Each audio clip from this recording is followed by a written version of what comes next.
ஃபியூச்சருக்கு யூஸ்ஃபுல்லான ஒரு டிப் சொல்லட்டா? வீடியோ பாருங்க. Welcome to my channel. This is day 33 of 50 day money challenge. இன்னைக்கு நம்ம பார்க்க போறது த சங்க் காஸ்ட் ஃபேலசி.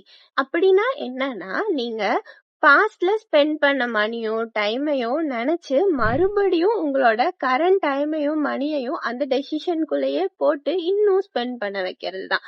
இது ரொம்பவே தப்பு. எப்பவுமே பாஸ்ட மறந்துடணும். ஒரு எக்ஸாம்பிள் சொல்றேன்.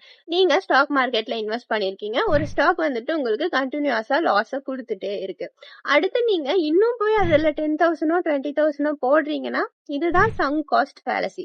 நீங்க என்ன எக்ஸ்பெக்டேஷன்ல இதை போடுவீங்க தெரியுமா?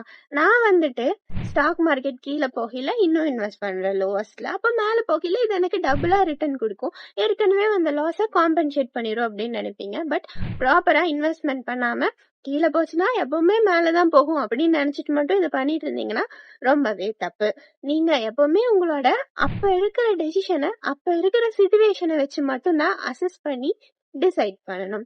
ஸோ இதுல உஷாரா இருங்க. ரிசர்ச் எல்லாத்துலயுமே ரொம்ப முக்கியம். நம்ம வாழ்க்கையோட டெசிஷன்ஸா இருக்கட்டும், இன்வெஸ்ட்மெண்டோட டெசிஷன்ஸா இருக்கட்டும், எல்லாத்துலயுமே.